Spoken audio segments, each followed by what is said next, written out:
대한민국이 우리를 속였습니다. 영국 원자력 규제청의 긴급 발표에 전 세계가 발칵 뒤집혔습니다. 한국에게 승인된 잠수함은 5,000톤급.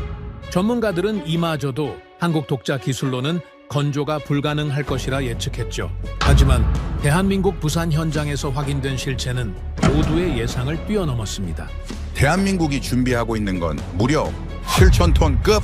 대한민국은 이미 전 세계 그 누구도 달성한 적 없는 열관리 온도 1120도씨를 기록하며 독자 개발에 성공한 것이죠. 도대체 무엇을 해낸 겁니까? 대한민국. 전 세계를 뒤흔든 이야기 지금 시작합니다. 7,000톤급. 부산 항구에 정박한 잠수함 선체에 새겨진 명판을 보는 순간 제 손에 든 서류가 바닥에 떨어질 뻔했습니다. 이게 무슨 일이죠? 옆에 선한국 통합팀장이 제 시선을 따라가다 굳은 표정으로 답했어요. 보시는 그대로입니다. 2025년 11월 5일 오후 저는 한국 부산 해군기지 제3도크에 서 있었습니다. 불과 닷새 전 트럼프 대통령이 서울에서 이재명 대통령과 만나 한국의 핵추진 잠수함 건조를 공식 승인했죠. 저는 영국 원자력 규제청 해양원자로 승인 국장 소피아 맥클리어입니다. 20년간 원자력 추진체의 안전성을 검증해왔고 국제원자력기구가 인정하는 몇 안 되는 해양원자로 전문가 중 한 명이었어요. 공식 문서를 다시 펼쳐봤습니다. 분명히 5,000톤급 핵추진 잠수함이라고 적혀 있었어요. 그런데 눈앞의 실물은 7,000톤급. 무려 40%나 차이가 났습니다. 즉시 런던 본부에 전화를 걸었죠. 브로디 부청장님, 큰 문제가 생겼습니다.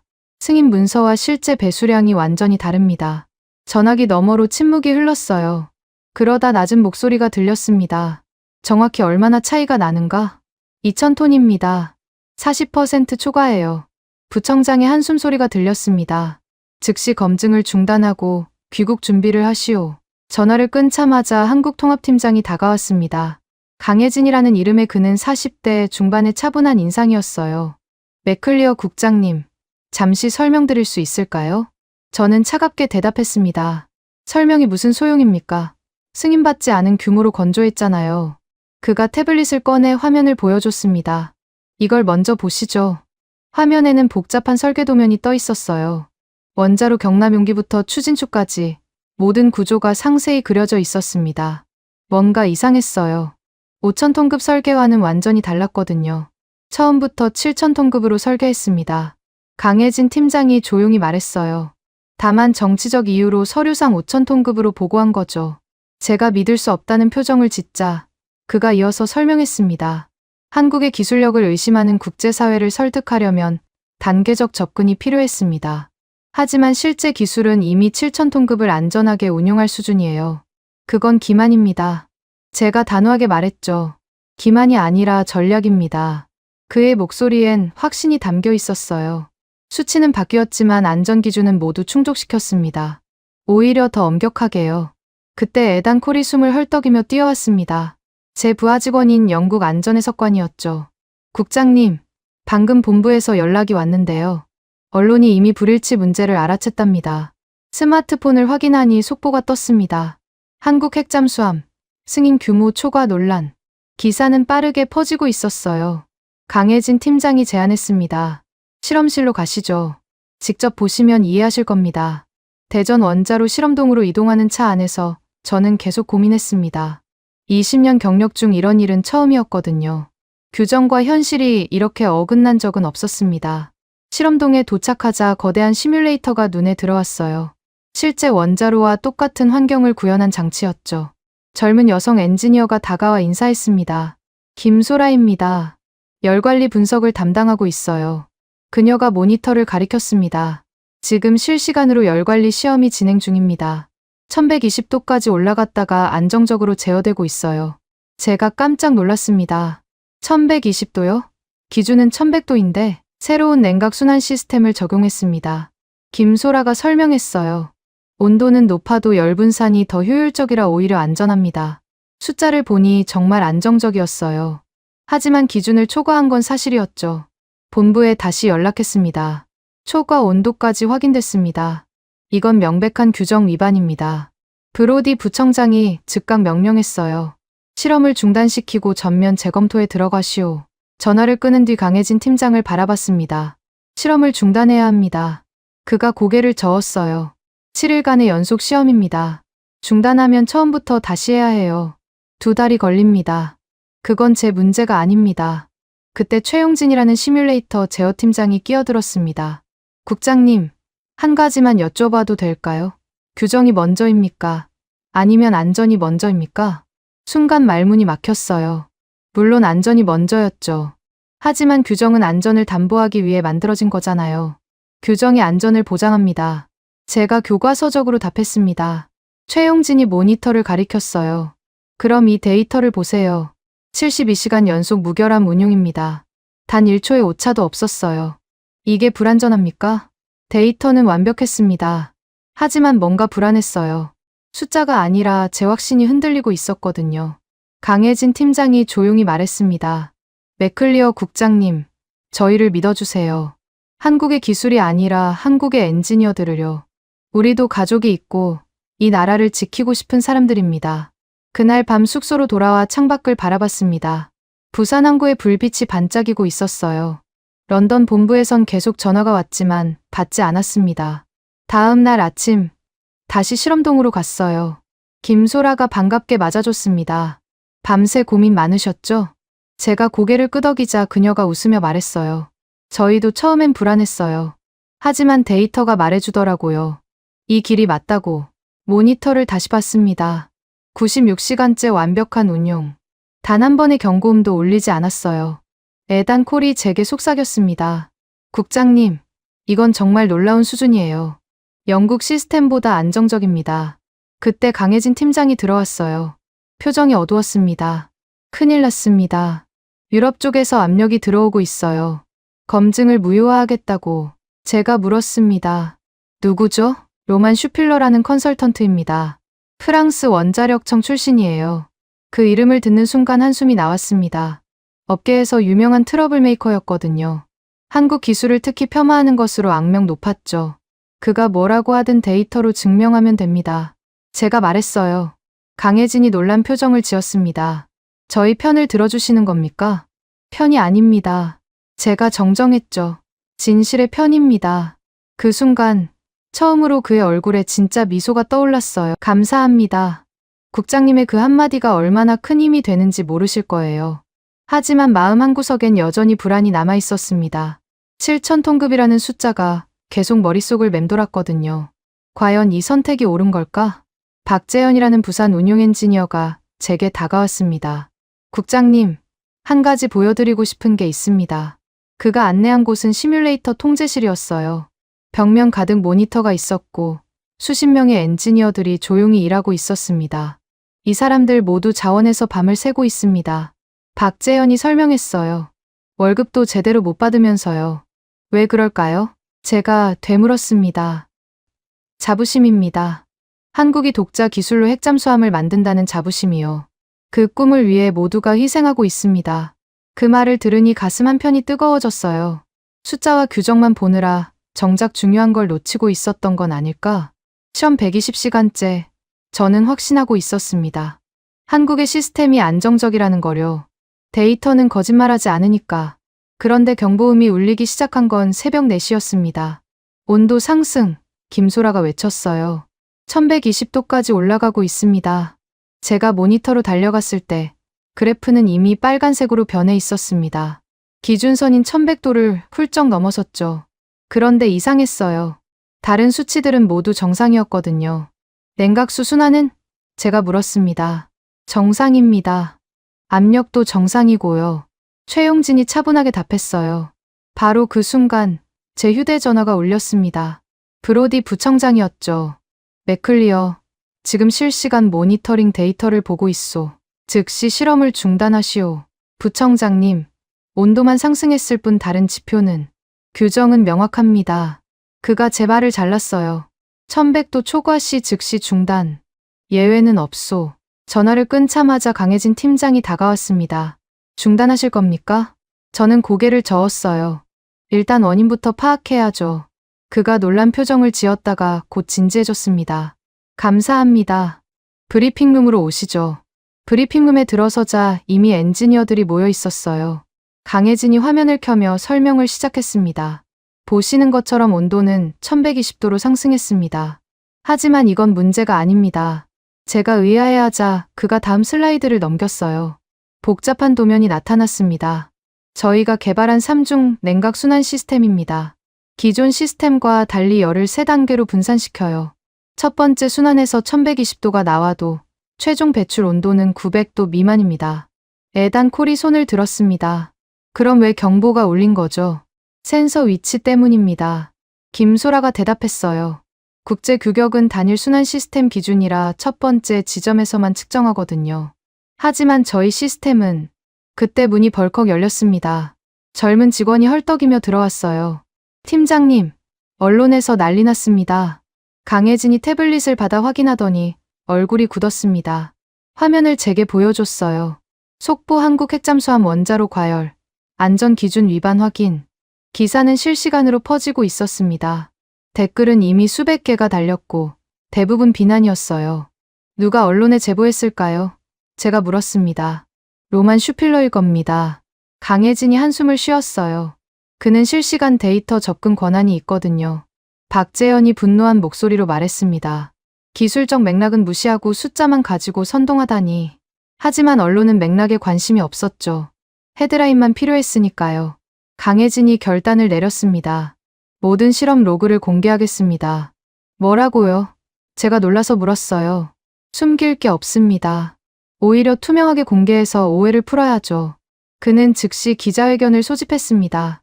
1시간 뒤 수십 명의 기자들이 몰려왔어요. 카메라 플래시가 터지는 가운데 강혜진이 입을 열었습니다. 먼저 오해를 풀고자 합니다. 온도 상승은 사실입니다. 하지만 이는 새로운 냉각 시스템의 정상 작동 범위입니다. 기자 한 명이 손을 들었어요. 그럼 왜 국제 기준을 초과했습니까? 기준이 구식이기 때문입니다. 강혜진이 단호하게 답했죠. 20년 전 만들어진 기준으로 최신 기술을 평가할 순 없습니다. 시험 로그가 화면에 떴습니다. 120시간의 모든 데이터가 그래프로 나타났어요. 온도는 높았지만 다른 모든 지표는 완벽했습니다. 보시다시피 압력, 중성자속, 냉각수 유량 모두 정상입니다. 단지 측정 지점이 다를 뿐이에요. 또 다른 기자가 냉소적으로 물었습니다. 그래도 규정은 규정 아닙니까? 바로 그때 제가 나섰습니다. 제가 답하겠습니다. 모든 시선이 제게 쏠렸어요. 카메라들이 일제히 돌아섰죠. 저는 영국 원자력 규제청의 소피아 맥클리어입니다. 20년간 원자로를 검증해왔죠.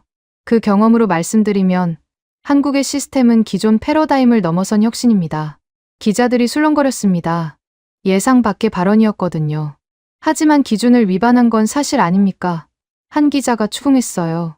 기준의 목적이 뭐라고 생각하십니까? 제가 되물었습니다.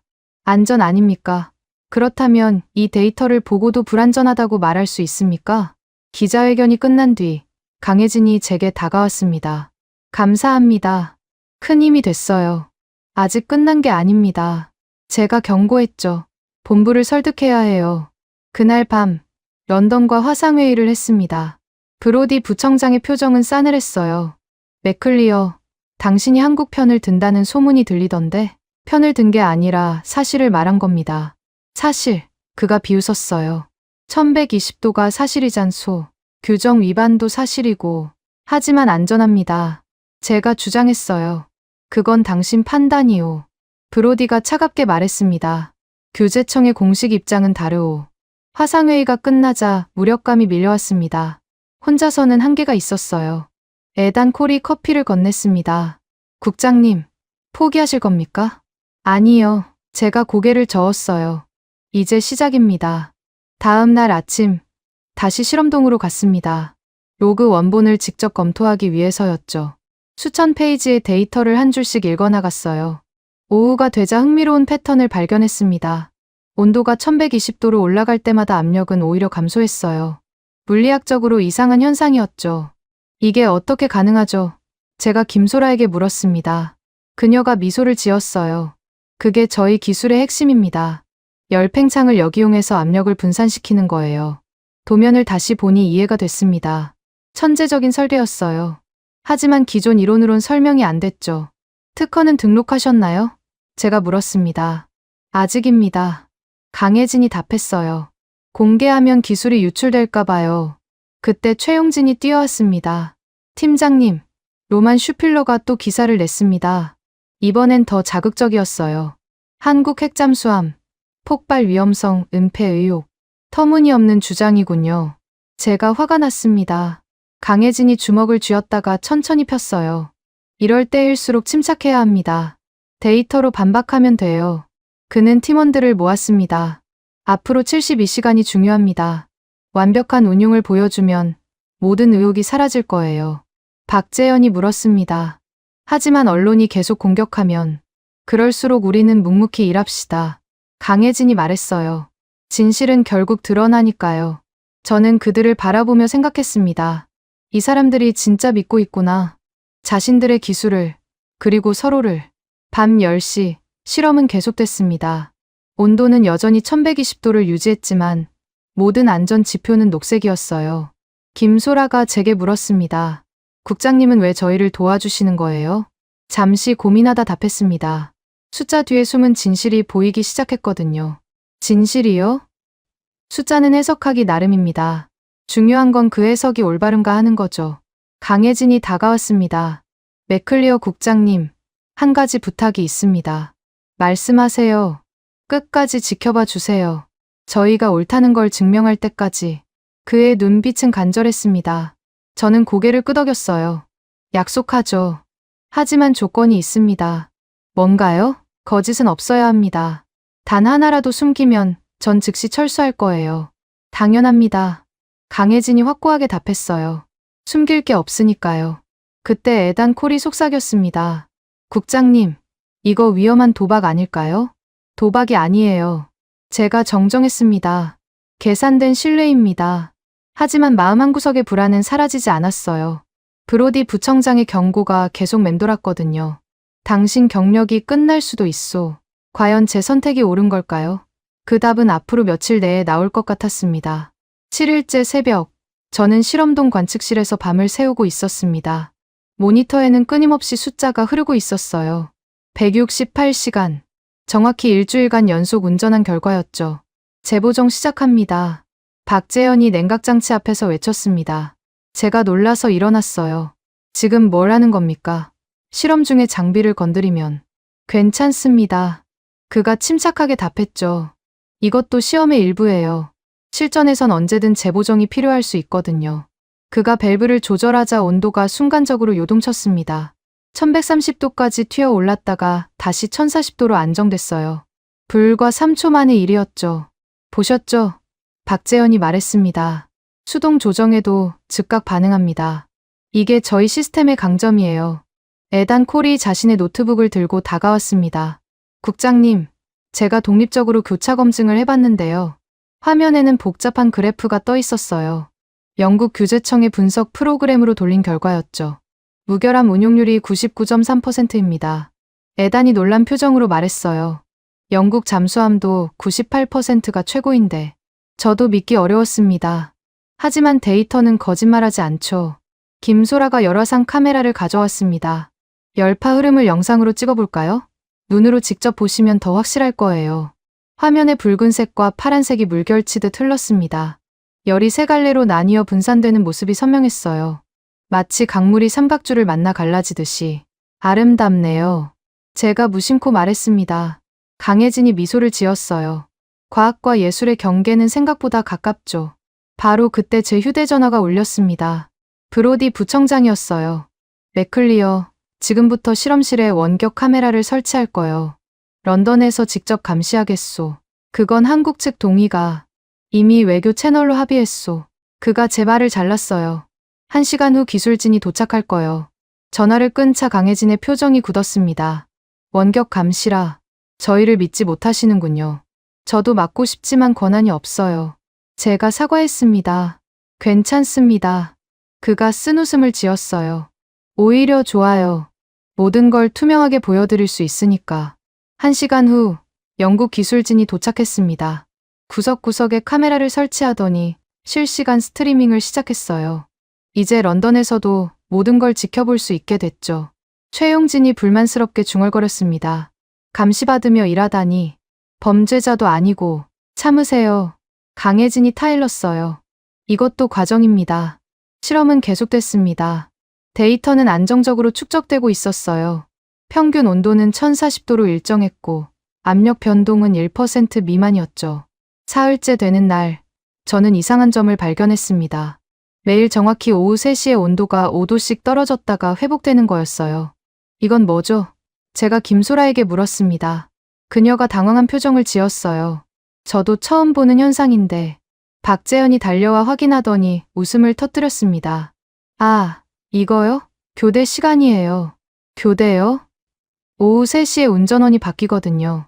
새 담당자가 습관적으로 밸브를 살짝 조정하는데 그게 데이터에 나타난 거예요.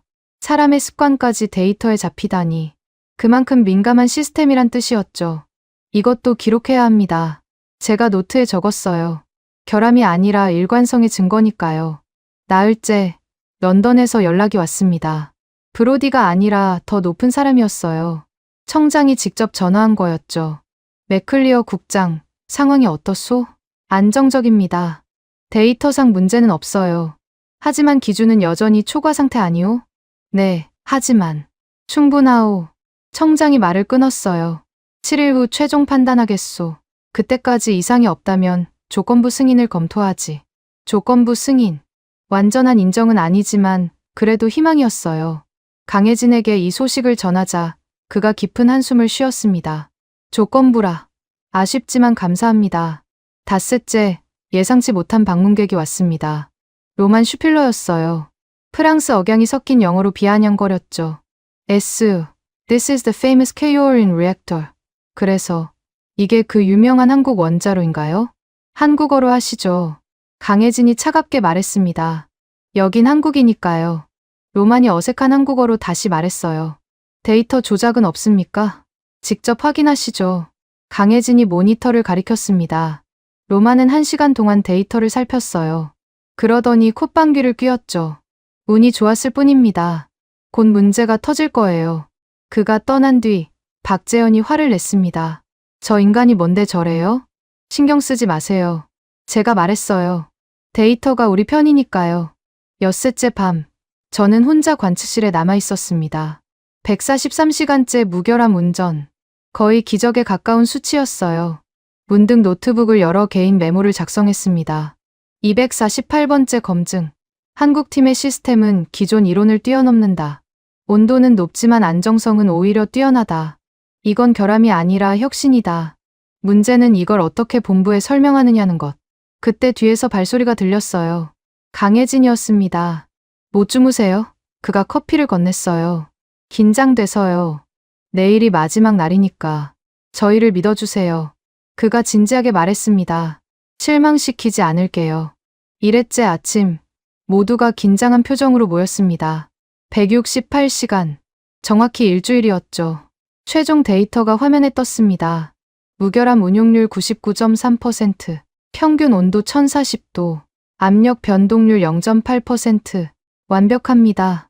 에단 콜이 감탄했어요. 이론적으로도 실제로도. 김소라가 환호했습니다. 해냈어요. 우리가 해냈어요. 하지만 저는 아직 안심할 수 없었어요. 런던의 최종 판단이 남아 있었으니까. 강혜진이 제 어깨에 손을 얹었습니다. 국장님 덕분입니다. 끝까지 지켜봐 주셔서. 아직 끝이 아니에요. 제가 정정했어요. 이제 시작이죠. 그날 오후 런던과 화상회의를 했습니다. 청장과 부청장, 그리고 여러 임원들이 화면에 나타났어요. 보고하시오, 맥클리어 국장. 저는 심호흡을 하고 말했습니다. 7일간의 연속 운전 결과 한국의 시스템은 안정적임을 확인했습니다. 비록 온도는 기준을 초과했지만 이는 새로운 냉각 방식 때문이며 안전성엔 문제가 없습니다. 청장이 잠시 침묵하다가 물었어요. 당신의 전문가적 소견은? 승인을 권합니다. 제가 단호하게 답했죠. 단, 새로운 기준을 만들 필요가 있어요. 회의실이 술렁거렸습니다. 새로운 기준이란 말은 곧 패러다임 전환을 의미했으니까요. 브로디가 반대했습니다. 그건 너무 성급하지 않습니다. 제가 그를 막았어요. 오히려 늦었죠. 기술은 발전하는데 기준은 20년 전에 멈춰 있으니까요. 청장이 고개를 끄덕였습니다. 일리가 있소. 하지만 최종 결정은 며칠 더 걸릴 거요. 화상회의가 끝난 뒤 강혜진 팀이 박수를 쳤습니다. 비록 최종 승인은 아니었지만 큰 산을 넘은 거였죠. 축하합니다. 제가 악수를 청했어요. 강혜진이 제 손을 잡으며 말했습니다. 이제 국장님도 저희 팀이나 마찬가지예요. 그 순간 뭔가 따뜻한 게 가슴에 퍼졌습니다. 숫자와 규정만 보던 제가 사람을 보기 시작한 거였어요. 하지만 다음날 아침 충격적인 소식이 날아들었습니다. 누군가 결함 로그를 언론에 유출한 거였어요. 그것도 조작된 버전으로.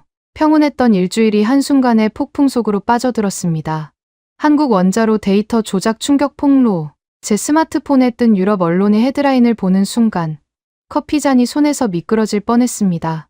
시험 종료 다음날 아침 6시 숙소 로비에서 벌어진 일이었어요.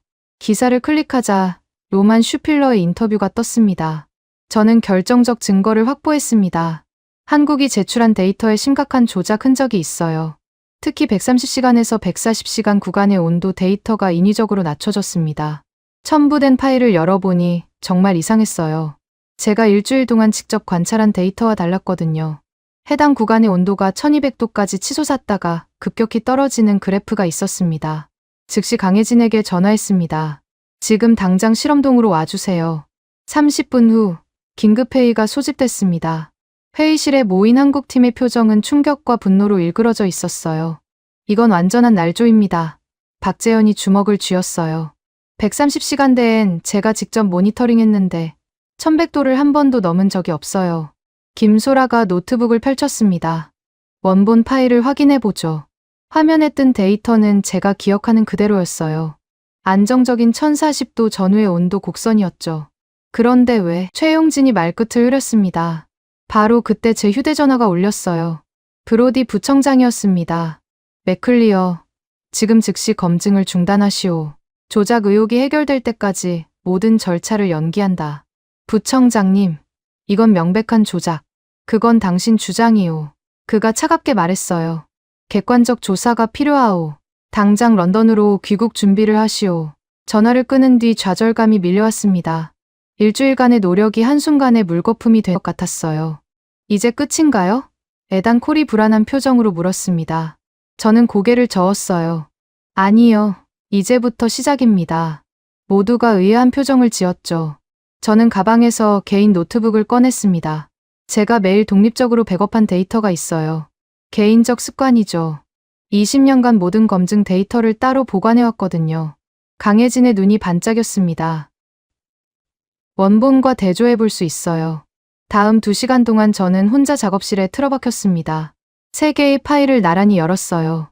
제 백업본, 한국팀의 원본, 그리고 로만이 유출한 조작본. 처음엔 차이가 잘 안 보였어요. 그런데 파일 속성을 확인하는 순간 이상한 점을 발견했습니다. 로만의 파일은 생성 시각이 어제였어요. 시험은 일주일 전에 시작했는데 말이죠. 더 깊이 파고들었습니다. 해시값을 추출해 비교해봤어요. 디지털 파일의 지문 같은 거죠. 단 한 글자만 바뀌어도 완전히 다른 값이 나옵니다. 제 백업본 해시 7A3F9B2418D1A6이, 한국 원본 해시 7A3F9B2418D1A6이, 로만 조작본 해시 5D18F1B9A427C3F. 처음 두 개는 완전히 일치했습니다. 하지만 로만의 것은 처음부터 끝까지 달랐어요. 14자리나 차이가 났죠. 더 결정적인 증거를 찾기 위해 파일 내부 구조를 분석했습니다. 그러자 놀라운 사실이 드러났어요. 로만의 파일에는 편집 흔적이 있었습니다. 특정 구간의 데이터만 다른 템플릿을 사용해 삽입한 거였죠. 문을 열고 나가자 모두가 절 바라봤습니다. 제 표정에서 뭔가를 읽었는지 강혜진이 물었어요. 찾으셨습니까? 로만이 조작했어요. 증거도 확실합니다. 박재현이 안도의 한숨을 쉬었습니다. 그럼 이제 해명할 수 있겠네요. 하지만 쉽지 않을 거예요. 제가 경고했죠. 로만은 이미 언론을 장악했으니까요. 김소라가 제안했습니다. 저희도 언론에 대응하면 어떨까요? 아니요. 강혜진이 고개를 저었어요. 감정적 대응은 오히려 역효과예요. 차분하게 증거로 반박해야 합니다. 그때 최용진이 태블릿을 들고 뛰어왔습니다. 팀장님, 로만이 또 인터뷰했어요. 화면엔 로만이 득이양양한 표정으로 말하고 있었습니다. 한국은 항상 이래요. 겉으로는 혁신을 외치지만 실제론 조작과 거짓으로 포장하죠. 분노가 치밀어 올랐지만 참았습니다. 감정적으로 대응하면 그의 함정에 빠지는 거였으니까요. 로만의 배우를 조사해야 합니다. 제가 제안했어요. 누가 그를 지원하는지, 왜 한국을 공격하는지. 에단 콜이 노트북을 열었습니다. 제가 좀 찾아보죠. 유럽 쪽에 아는 사람들이 있거든요. 1시간 후 에단이 흥미로운 정보를 가져왔어요. 로만은 프랑스 원자력 기업의 컨설턴트예요. 그런데 그 기업이 최근 아시아 시장 진출을 준비 중이랍니다. 그래서 한국을 견제하는 거군요. 강혜진이 이해한 표정을 지었어요. 저는 다시 데이터 분석에 몰두했습니다. 로만이 조작한 부분을 더 자세히 살펴봤어요. 그러다 결정적 실수를 발견했습니다. 이것 보세요. 제가 화면을 가리켰어요. 로만이 삽입한 데이터에 물리적으로 불가능한 수치가 있어요. 뭐가 불가능한데요? 김소라가 물었습니다. 온도가 1200도로 올라갔다가 1초 만에 1000도로 떨어졌대요. 이건 물리 법칙상 불가능합니다. 열관성 때문에 최소 30초는 걸려야 해요. 강혜진이 미소를 지었습니다. 그의 무지가 드러났군요. 저는 보고서 작성을 시작했어요. 해시값 비교, 편집 흔적, 물리적 불가능성까지 모든 증거를 정리했죠. 10페이지 분량의 상세한 분석이었습니다. 이걸 본부에 보내겠습니다. 제가 선언했어요. 에단이 걱정스럽게 물었습니다. 브로디 부청장이 받아들일까요? 안 받아들이면 언론에 공개할 겁니다. 제가 단호하게 답했죠. 보고서를 보낸 지 2시간 후 뜻밖의 전화가 왔습니다. 브로디가 아니라 청장이었어요. 맥클리어 국장, 보고서 잘 봤소. 확실한 증거요? 제 경력을 걸고 보장합니다. 잠시 침묵이 흐른 뒤 청장이 말했어요. 내일 국제 공동 브리핑을 열겠소. 거기서 진실을 밝히시오. 전화를 끈 차 안도감이 밀려왔습니다. 드디어 반격할 기회가 생긴 거였어요. 강혜진이 제 어깨를 두드렸습니다. 감사합니다. 정말 큰 용기를 내주셨어요. 용기가 아니에요. 제가 정정했어요. 의무죠. 진실을 지키는 건 제 직업이니까요. 그날 밤, 저는 브리핑 준비를 했습니다. 파워포인트를 만들고 시나리오를 짰죠. 모든 질문에 대비한 답변도 준비했습니다. 새벽 2시쯤 강혜진이 커피를 들고 왔어요.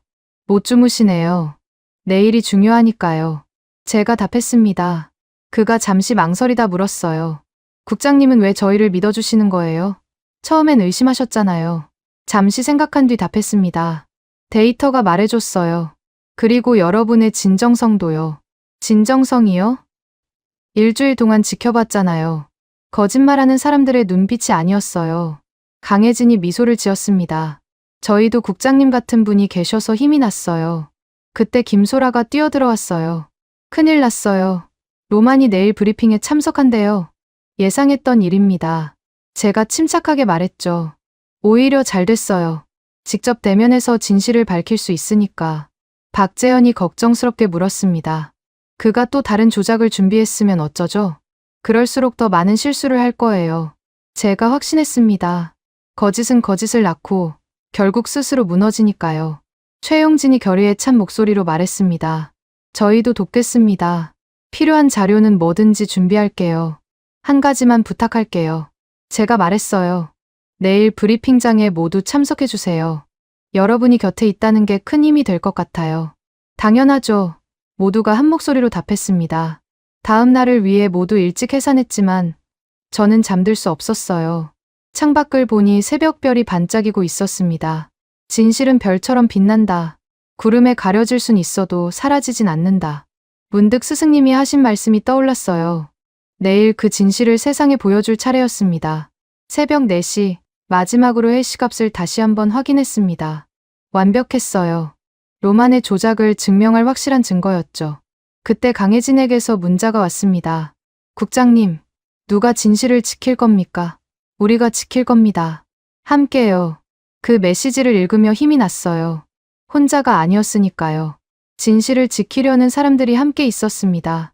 국제 공동 브리핑장에 들어서는 순간 100여 명의 기자들이 일제히 카메라를 들이댔습니다. 한국 핵잠수함의 운명이 결정될 순간이었죠. 정면 단상엔 이미 로만 슈필러가 자리 잡고 있었어요. 그는 제게 조소 섞인 눈인사를 보냈습니다. 옆엔 브로디 부청장도 앉아 있었는데 표정이 굳어 있었어요. 저는 강혜진 팀과 함께 왼쪽 단상에 올랐습니다. 제 노트북엔 어젯밤 준비한 모든 증거가 들어 있었죠. 해시값 비교표, 편집 흔적 분석, 물리적 불가능성 증명까지. 사회자가 마이크를 잡았습니다. 오늘 브리핑은 한국 핵잠수함 데이터 조작 의혹에 대한 양측 입장을 듣는 자리입니다. 먼저 의혹을 제기한 로만 슈필러 컨설턴트부터 발언하겠습니다. 로만이 일어났어요. 화면에 그가 준비한 자료가 떴습니다. 빨간색으로 표시된 그래프가 충격적으로 보였죠. 보시다시피 130시간에서 140시간 구간의 온도가 1200도까지 치솟았습니다. 그가 레이저 포인터로 가리켰어요. 이는 명백한 통제 실패입니다. 그런데 한국은 이를 숨기고 조작된 데이터를 제출했죠. 기자들이 술렁거렸습니다. 몇몇은 바로 기사를 타이핑하기 시작했어요. 로만이 계속했습니다. 한국은 늘 이렇습니다. 기술력이 없으면서 있는 척하고 실패를 성공으로 포장하죠. 이번에도 마찬가지입니다. 한국 기자 한 명이 손을 들었어요. 증거가 있습니까? 당연하죠. 로만이 USB를 흔들었습니다. 여기 원본 데이터가 있습니다. 제가 직접 한국 시스템에서 추출했어요. 거짓말이었습니다. 그는 시스템에 접근한 적이 없었거든요. 하지만 기자들은 그걸 몰랐죠. 이제 제 차례였습니다. 일어서자 모든 시선이 제게 쏠렸어요. 로만 씨의 주장은 완전한 날조입니다. 제가 단호하게 시작했습니다. 지금부터 그 증거를 보여드리겠습니다. 첫 번째 슬라이드를 띄웠어요. 세 개의 해시값이 나란히 나타났습니다. 디지털 파일엔 고유한 지문이 있습니다. 해시값이라고 하죠. 단 한 글자만 바뀌어도 완전히 다른 값이 나옵니다. 두 번째 슬라이드. 제 백업본과 한국 원본의 해시값은 완벽히 일치했지만 로만의 것은 14자리가 달랐어요. 보시다시피 로만 씨의 파일만 다릅니다. 왜일까요? 제가 기자들을 바라봤어요. 조작했기 때문입니다. 로만이 벌떡 일어났습니다. 그건 당신 주장일 뿐이요. 아니요. 과학적 사실입니다. 제가 차분히 답했죠. 더 보여드릴까요? 세 번째 슬라이드엔 파일 속성이 떴어요. 생성 날짜가 선명히 보였습니다. 로만 씨 파일은 어제 만들어졌습니다. 실험은 일주일 전인데 말이죠. 시간여행이라도 하신 겁니까? 기자들 사이에서 웃음이 터졌어요. 로만의 얼굴이 붉어졌습니다. 네 번째 슬라이드가 결정타였습니다. 편집 흔적을 시각화한 이미지였어요. 파일 내부를 분석하면 편집 흔적이 남습니다. 보시는 것처럼 로만 씨는 특정 구간만 다른 템플릿으로 교체했어요. 마치 편지에서 한 문단만 오려내고 다른 걸 붙인 것처럼요. 이번엔 브로디 부청장도 놀란 표정을 지었습니다. 그도 이 정도 증거는 예상 못했던 모양이에요. 그리고 가장 우스운 건 제가 마지막 슬라이드를 띄웠어요. 물리적으로 불가능한 수치를 넣었다는 겁니다. 화면에 로만의 그래프가 확대됐습니다. 빨간 원으로 특정 부분을 표시했죠. 여기 보세요. 온도가 1200도에서 1초 만에 1000도로 떨어졌대요. 이건 물리학을 모르는 사람이나 할 실수입니다. 열관성의 법칙을 아십니까? 로만 씨? 로만이 말을 더듬었습니다. 그건 최소 30초는 걸립니다. 제가 교육하듯 설명했어요. 대학 물리학 2학년 과정이죠. 기자 한 명이 손을 들었습니다. 그럼 왜 로만 씨가 이런 조작을? 제가 애단 코를 바라봤어요. 그가 고개를 끄덕이고 일어났습니다. 제가 조사한 바로는 애단이 자료를 펼쳤어요. 로만 씨는 프랑스 원자력 기업 아레바의 컨설턴트입니다. 그런데 아레바는 최근 아시아 시장 진출을 준비 중이고 한국을 최대 경쟁자로 보고 있죠. 로만이 다시 벌떡 일어났습니다. 그건 음모론이요. 음모론이 아니라 이해관계입니다. 강혜진이 처음으로 입을 열었어요. 기술 경쟁에서 이기지 못하니 정치적 공격을 한 거죠. 그때 제가 결정적 한마디를 했습니다. 데이터는 거짓말하지 않습니다. 회의장이 순간 조용해졌어요. 저는 천천히 시선을 돌려 모든 기자들과 눈을 맞췄습니다. 일주일간 저는 한국 팀과 함께 했습니다. 매일 새벽부터 밤까지 데이터를 지켜봤죠. 168시간 동안 단 한 번의 이상도 없었습니다. 무결합률 99.3%. 이게 진실입니다. 한국 기자가 로만에게 물었어요. 반박하실 게 있습니까? 로만이 무언가 말하려 했지만 더 이상 할 말이 없었나 봅니다. 그저 입만 벙긋거렸어요. 브로디 부청장이 마침내 입을 열었습니다. 맥클리어 국장의 증거가 설득력이 있군요. 그 순간 저는 강혜진을 봤어요. 그의 눈에 눈물이 맺혀 있었습니다. 일주일간의 고생, 억울함, 그리고 안도감이 뒤섞인 눈물이었겠죠. 기자들이 일제히 손을 들었어요. 질문이 쏟아졌습니다. 영국 규제청의 공식 입장은 뭡니까? 제가 심호흡을 한 뒤 선언했습니다. 영국 원자력 규제청은 한국의 기록이 조작이 아님을 공식 확인합니다. 플래시가 터졌어요. 이 한마디가 내일 모든 신문의 헤드라인이 될 거였죠. 프랑스 기자가 로만에게 물었습니다. 사과하실 겁니까? 로만은 아무 말 없이 자리를 떴어요. 서류를 챙기는 손이 떨리는 게 보였습니다. 그의 뒷모습은 초라했어요. 브리핑이 끝나자 한국 기자들이 몰려왔습니다. 정말 한국 기술을 인정하시는 겁니까? 인정이 아니라 사실을 말한 겁니다. 제가 정정했어요. 한국의 기술은 이미 세계 수준을 넘어섰어요. 기자들이 흩어진 뒤 강혜진이 제게 다가왔습니다. 그의 눈은 아직 촉촉했어요. 국장님, 그가 말을 잇지 못했습니다. 울어도 됩니다. 제가 말했어요. 억울함이 풀렸으니까요. 그가 고개를 숙였어요. 어깨가 들썩였습니다. 김소라도 울고 있었고 박재현도 눈시울이 붉어졌죠. 자, 이제 축하할 시간입니다.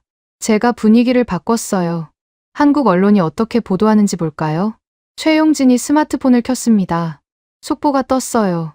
영국 규제청, 한국 핵잠수함 무결성 입증, 로만 슈필러 데이터 조작 발각, 브리핑장 도주, 한국 기술 신뢰 회복, 국제 승인 청신호. 읽을 때마다 환호성이 터졌습니다. 일주일간의 노력이 결실을 맺은 순간이었어요. 애단 콜이 제게 속삭였습니다. 국장님 덕분입니다. 용기를 내주셔서. 용기가 아니에요. 제가 고개를 저었어요. 당연한 일을 한 거죠. 그때 브로디 부청장이 다가왔습니다. 표정이 복잡했어요. 맥클리어, 대단하군. 하지만 아직 끝이 아니오. 무슨 뜻입니까? 이제 본격적인 승인 절차가 남았소. 7,000톤급을 인정할지 말지. 맞았어요. 조작 의혹은 해결했지만 근본 문제는 남아있었죠. 공식 서류와 다른 규모를 어떻게 처리할 것인가. 강혜진이 단호하게 말했습니다. 저희는 준비됐습니다. 필요하다면 처음부터 다시 증명하겠어요. 그럴 필요 없을 겁니다. 제가 말했어요. 이미 데이터가 모든 걸 증명했으니까요. 브로디가 한숨을 쉬었습니다. 청장님과 상의해보겠소. 하지만 정치적 부담이. 정치가 아니라 과학입니다. 제가 그의 말을 잘랐어요. 과학엔 정치가 끼어들 자리가 없어요. 그가 어깨를 으쓱하고 떠났습니다. 뭔가 더 할 말이 있는 것 같았지만 결국 입을 다물었죠. 저녁, 한국팀과 함께 조촐한 축하 자리를 가졌습니다. 소주잔을 들며 강혜진이 말했어요. 오늘은 단순히 조작을 막은 날이 아닙니다. 한국 기술의 자존심을 지킨 날이에요. 그리고 신뢰를 얻은 날이죠. 제가 덧붙였습니다. 이제 세계가 한국을 다르게 볼 거예요. 김소라가 물었습니다. 국장님은 언제 영국으로 돌아가세요? 아직 할 일이 남았어요. 제가 미소 지었죠. 최종 승인까지 봐야죠. 박재현이 감격스럽게 말했습니다. 정말 꿈만 같아요. 우리 기술이 인정받다니. 인정이 아니라 증명입니다. 최용진이 정정했어요. 스스로 증명한 거예요. 그날 밤 숙소로 돌아와 창밖을 봤습니다. 서울의 야경이 반짝이고 있었어요. 진실은 결국 승리한다. 오늘 그것을 증명했습니다. 하지만 아직 끝이 아니었어요. 가장 중요한 순간이 남아있었죠. 7,000톤급을 공식 인정받는 것. 그것이 진짜 승리였습니다. 브리핑이 끝난 다음 날 아침, 저는 호텔 비즈니스 센터에서 보고서를 다시 쓰고 있었습니다. 노트북 화면에 떠있는 문구가 계속 눈에 거슬렸어요. 5,000톤급 핵 추진 잠수함 안전성 적합 판정. 이건 거짓이었습니다. 백지를 꺼내 펜으로 새로운 문구를 적었어요. 7,000톤급 원자력 추진 잠수함 운용 적합. 단순하고 명확한 진실이었죠. 바로 그때 애단 콜이 들어왔습니다. 국장님, 지금 뭘 하시는 거예요? 보고서를 수정하고 있어요. 제가 화면을 보여줬습니다. 진실대로 쓰려고요. 애단이 놀란 표정을 지었어요. 하지만 공식 서류는 5,000톤급.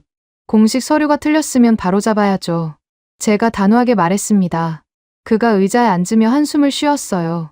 브로디 부청장이 가만히 있지 않을 거예요. 알아요. 하지만 이게 옳은 일입니다. 2시간에 걸쳐 보고서를 완전히 다시 썼습니다. 모든 수치를 7,000톤급 기준으로 재계산했고 새로운 안전 기준을 제시했어요. 특히 중요한 건 마지막 문단이었습니다. 본 검증관은 한국의 7,000톤급 원자력 추진 잠수함이 모든 안전 요구사항을 충족했음을 확인한다. 비록 초기 승인 문서와 차이가 있으나 실제 성능과 안전성이 우선되어야 한다고 판단한다. 저장 버튼을 누르려는 순간 휴대전화가 울렸어요. 브로디 부청장이었습니다. 맥클리어, 지금 뭘 하고 있는 거요? 보고서를 수정하고 있습니다. 누가 허락했소? 그의 목소리가 차가웠어요. 진실이 허락했습니다. 제가 답했죠. 전화 너머로 거친 숨소리가 들렸어요. 지금 당장 내 사무실로 오시오. 30분 후 저는 서울 주재 영국 대사관 내 임시 사무실에 들어섰습니다. 브로디는 창밖을 보고 서 있었어요. 돌아보지도 않고 말했습니다. 당신이 무슨 짓을 하는지 아시오? 제 일을 하고 있습니다. 그가 돌아섰어요. 얼굴이 붉어져 있었습니다. 제 일은 안전을 검증하는 겁니다. 제가 정정했어요. 그리고 7,000톤급은 안전합니다. 브로디가 책상을 쳤습니다. 문제는 안전이 아니오. 정치요. 정치. 그럼 정치가 과학보다 중요합니까? 현실 세계에선 그렇소. 그가 소리쳤어요. 저는 가방에서 노트북을 꺼냈습니다. 수정한 보고서를 화면에 띄웠어요. 이걸 보세요. 모든 데이터가 7,000톤급의 안전성을 입증합니다. 온도 관리, 압력 제어, 방사능 차폐까지. 오히려 5,000톤급보다 안전 여유가 큽니다. 브로디가 고개를 저었어요. 그건 기술적 문제요. 난 정치적 파장을 말하는 거요. 어떤 파장이죠? 한국이 거짓말했다는 거요. 5,000톤이라고 해놓고 7,000톤을 만들었잖소. 거짓말이 아니라 전략이었습니다. 제가 반박했어요. 국제 정치의 현실 때문에 단계적 접근을 한 거죠. 브로디가 비웃었습니다. 그래서 우리가 그 공범이 되란 말이오? 공범이 아니라 진실의 증인이 되는 겁니다.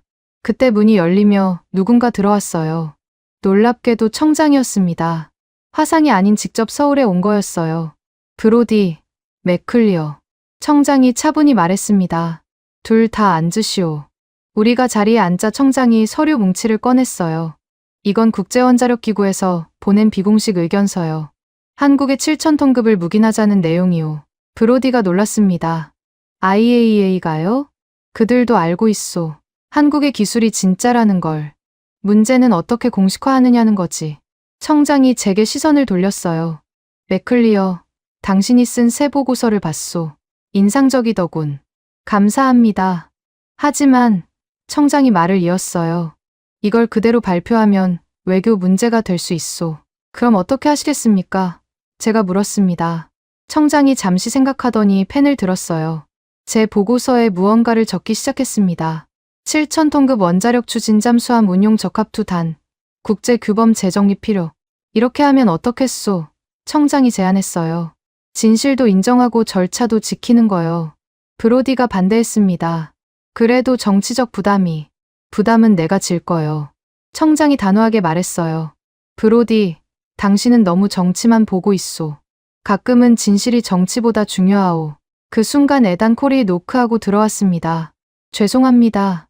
급한 연락이 있어서요. 무슨 일이오? 청장이 물었어요. 한국 언론에서 대서특필하고 있습니다. 영국이 7,000톤급을 인정할 거라고요. 브로디가 당황했습니다. 누가 흘렸소? 아무도 안 흘렸어요. 에단이 태블릿을 보여줬어요.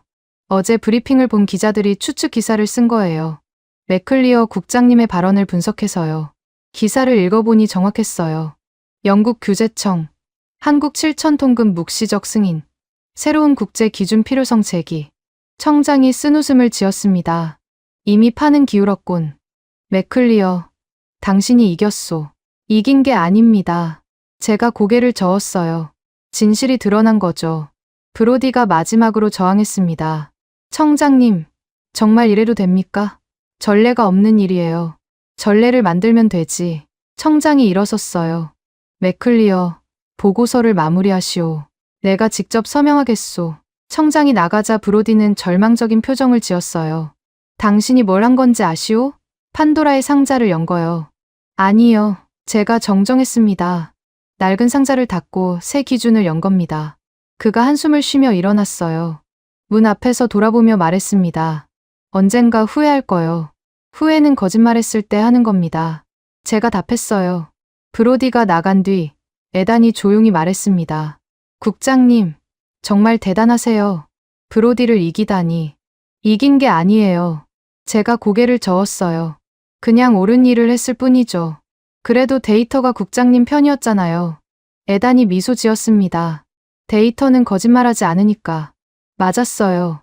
데이터가 제 편이었습니다. 일주일간 축적된 완벽한 운용 기록이 모든 반대를 잠재운 거였죠. 다시 노트북을 열고 보고서를 완성했습니다. 마지막 문장을 추가했어요. 기준은 정치가 아니라 진실이 만든다. 그리고 진실은 한국의 7,000톤급 원자력 추진 잠수함이 안전하다는 것이다. 저장하고 인쇄했습니다. 그리고 맨 아래 서명란에 제 이름을 적었어요. 소피아 맥클리어, 영국 원자력 규제청 해양원자로 승인 국장.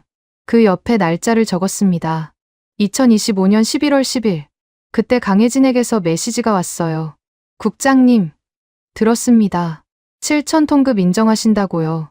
정말 감사합니다. 답장을 보냈습니다. 감사는 제가 해야죠. 진실을 보여주셔서. 창밖을 보니 서울 하늘이 맑았어요. 구름 한 점 없는 파란 하늘. 진실처럼 투명했습니다.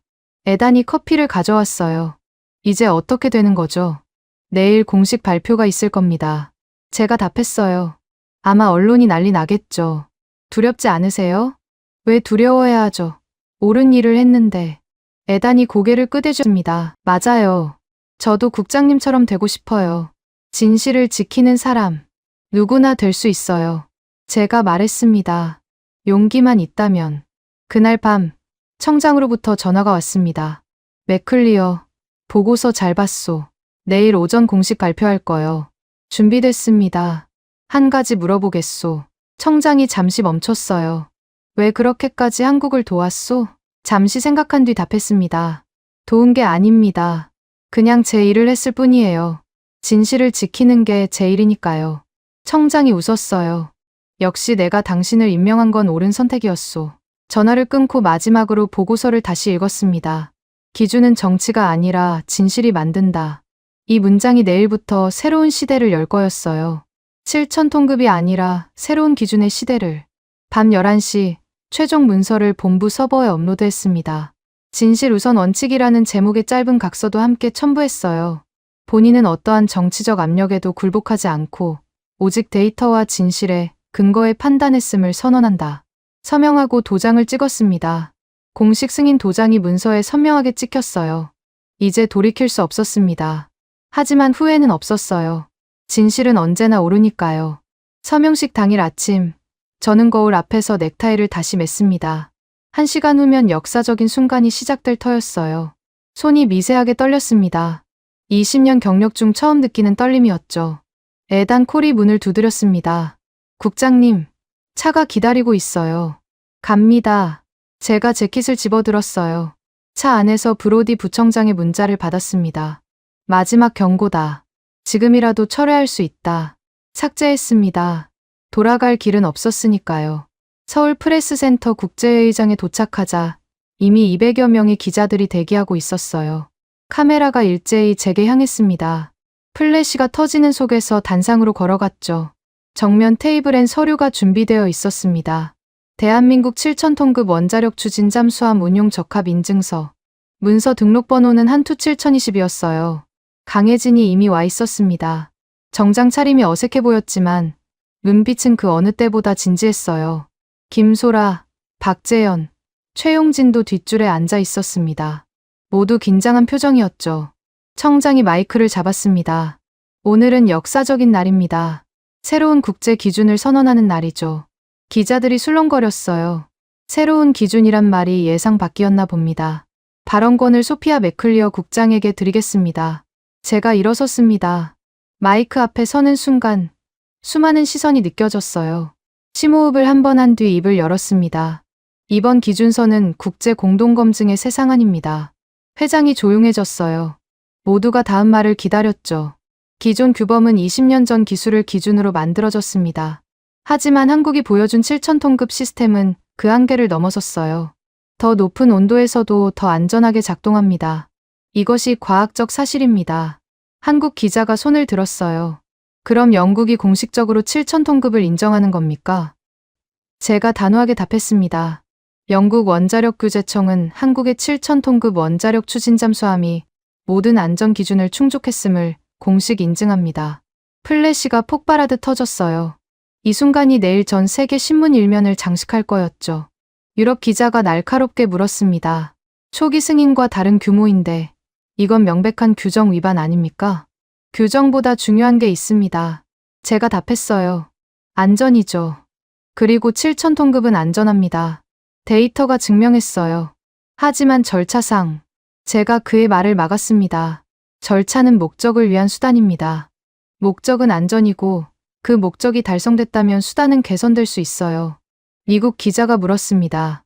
이게 선례가 되면 다른 나라들도 규정을 무시할 텐데요. 무시가 아니라 발전입니다. 제가 정정했어요.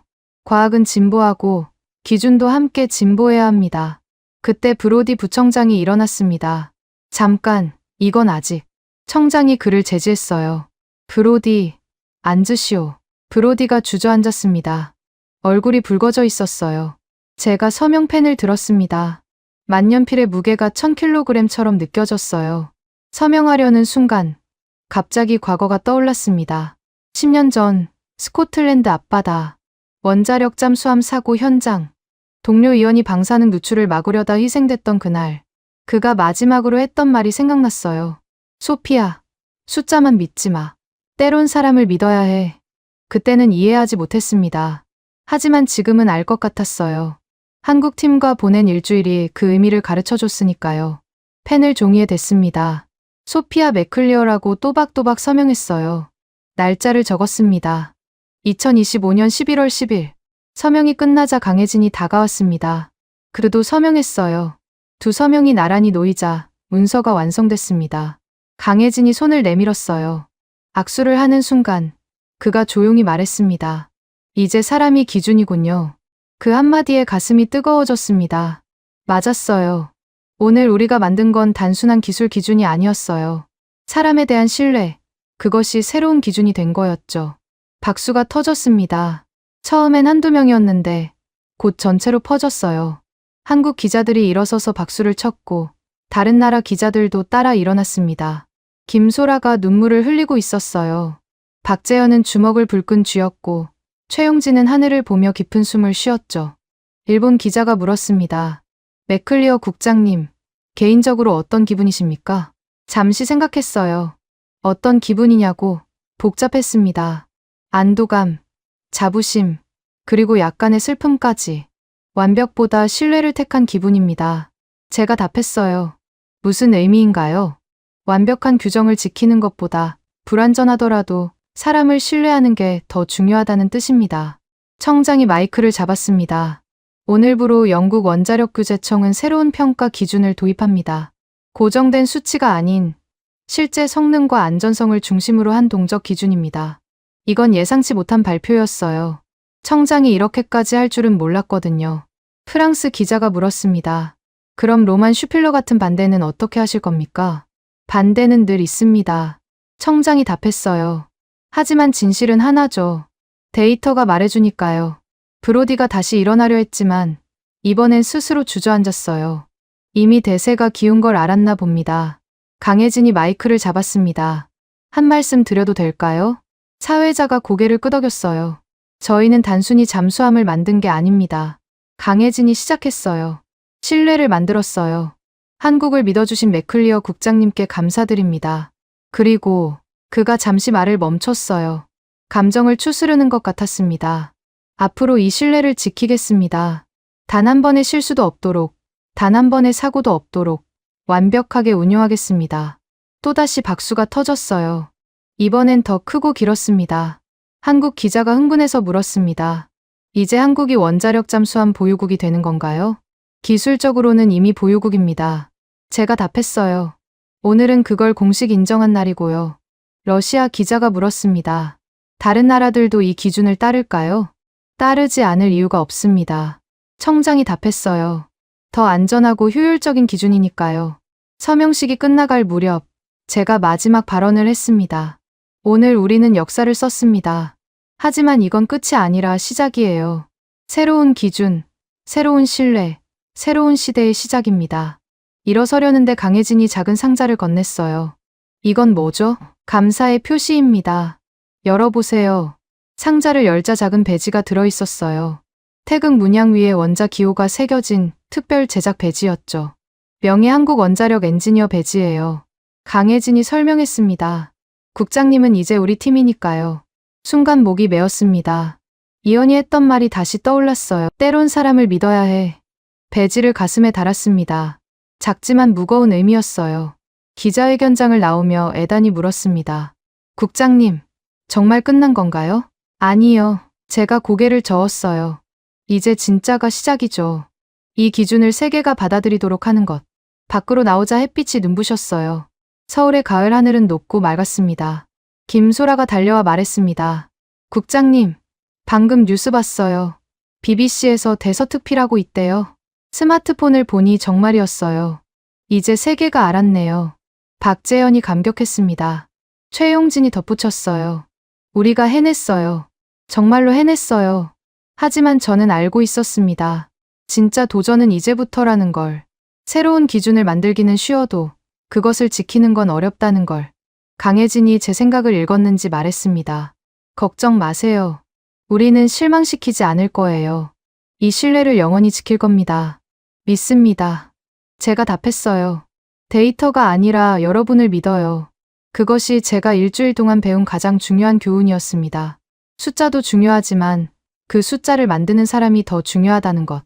런던 히드로 공항에 착륙하는 순간 빗줄기가 비행기 창문을 두드렸습니다. 2025년 11월 12일 오후 열흘 만의 귀국이었어요. 한국의 맑은 하늘과 달리 런던은 여전히 흐렸죠. 하지만 제 마음은 그 어느 때보다 맑았습니다. 공항 라운지에서 스마트폰을 켰어요. 미확인 메시지가 83개. 대부분 축하 메시지였지만 일부는 비난이었죠. 예상했던 일이었습니다. BBC 앱을 열자 톱뉴스가 떴어요. 소피아 리포트, 국제원자력기구 새 기준으로 채택. 부제목이 인상적이었습니다. 고정 수치에서 동적 평가로 원자력 안전 패러다임 전환. 기사를 읽어 내려갔습니다.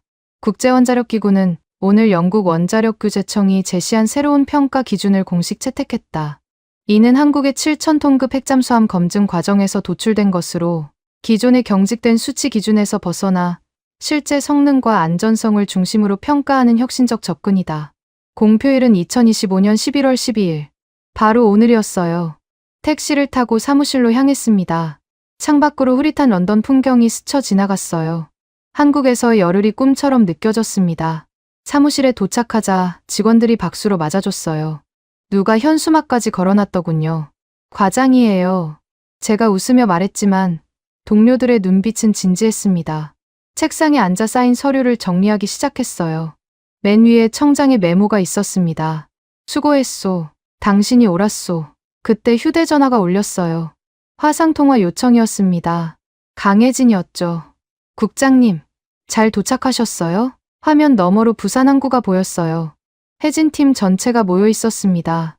뒤에는 큰 현수막이 걸려 있었어요. 신뢰는 기준이 되었다 투 감사합니다. 소피아 맥클리어. 이게 뭐예요? 제가 놀라서 물었습니다. 축하 파티예요. 김소라가 밝게 웃었어요. 국장님 덕분에 우리 기술이 세계 표준이 됐잖아요. 박재현이 샴페인을 들어 보였습니다. 한국에서 영국으로 건배. 최용진도 잔을 들었어요. 신뢰를 위하여. 신뢰를 위하여. 모두가 한 목소리로 외쳤습니다. 저도 커피잔을 들어 화면에 대고 건배했어요. 수천 킬로미터 떨어져 있었지만 마음은 함께였습니다. 국장님, 강혜진이 진지하게 말했어요. 정말 감사합니다. 국장님이 아니었다면 불가능했을 거예요. 아니에요. 제가 고개를 저었습니다. 여러분이 보여준 진실이 모든 걸 가능하게 했어요. 화상통화를 끝내고 책상 서랍을 열었어요. 그 안에서 낡은 사진 한 장을 꺼냈습니다. 10년 전 사고로 세상을 떠난 동료 이연의 사진이었죠. 사진을 보고서 위에 올려놓았습니다. 그리고 조용히 말했어요.